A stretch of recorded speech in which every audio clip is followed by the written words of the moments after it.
আসসালামু আলাইকুম প্রিয় ভিউয়ার্স, আপনারা দেখতে পাচ্ছেন ছবিতে আমার কবুতর খামারের একটি দৃশ্য। এটা একটা রুমের কবুতর, অর্থাৎ এই কবুতরগুলো যখন খাবার দিই তখন এরা দেখেন কীভাবে সব প্রায় কবুতরগুলোই খাবার জন্য একসাথে চলে আসে। এই খাবার কিছুটাই আমি ধান করছি, দেখেন এই জায়গায় এগুলো কবুতর হতে পারে, দেখাচ্ছি এর পাশে ঘুরে ঘুরে আমি দেখাচ্ছি।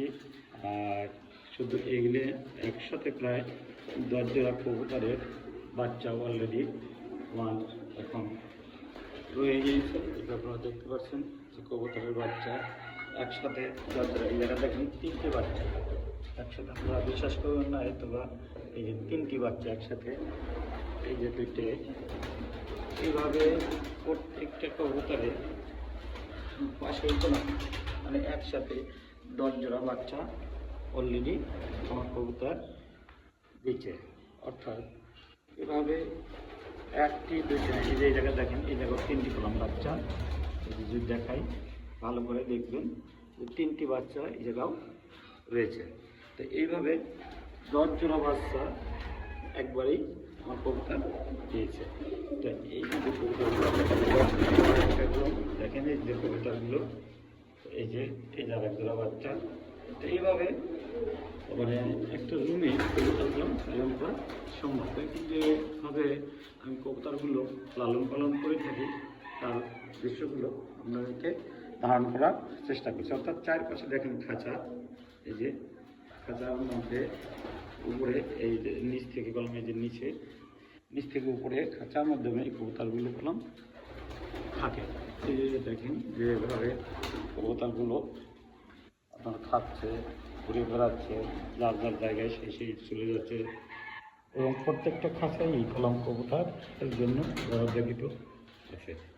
চারপাশেই এরকমভাবে আপনার সিস্টেম করা আছে যে কবুতরগুলো যখনই যার ইচ্ছা মতো সে খাওয়া দাওয়া খাইতে পারছে এবং তার বাচ্চাদেরও খাওয়াতে পারছে। অর্থাৎ এই জায়গায় স্বাধীন, এই জায়গায় একটা রুমের মধ্যে সবগুলো কবুতর ছাড়া স্বাধীন। যদি দেখাই দেখেন, এই যে প্রত্যেকটা সেই এইভাবে রয়ে গেছে।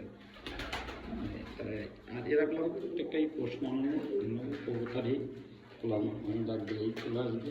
এগুলো কলাম সবাই তো ভয়ও পায় না এবং দেখতে খুব ভালো লাগে। এবং আমি যখন এদের কাছে আসি এরা মনে হয় যে খুব আনন্দে থাকে, আনন্দ পায়।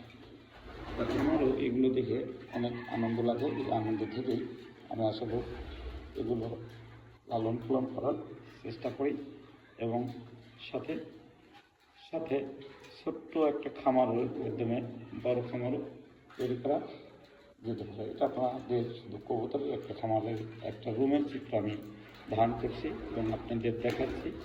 আসলেও এভাবে যদি কেউ করতে চান তাহলে এই স্ক্রিনে দেওয়া নম্বরে যোগাযোগ করবেন। ভালো জাতের কবুতরের বাচ্চা কবুতর আপনারা যদি নিতে চান বা পেতে চান তাহলে তার সাথে এই স্ক্রিনে দেওয়া নম্বরে যোগাযোগ করবেন, তাহলে পেয়ে যাবেন। তো সবাই ভালো থাকবেন, সুস্থ থাকবেন, এই প্রত্যাশায় শেষ করছি। আল্লাহ হাফেজ। আর আমার ভিডিওটা যদি ভালো লাগে তাহলে আমার একটা চ্যানেল আছে, ইউটিউব চ্যানেল অর্গানিক ফার্মিং, সে একটু সাবস্ক্রাইব করবেন। ধন্যবাদ সবাইকে।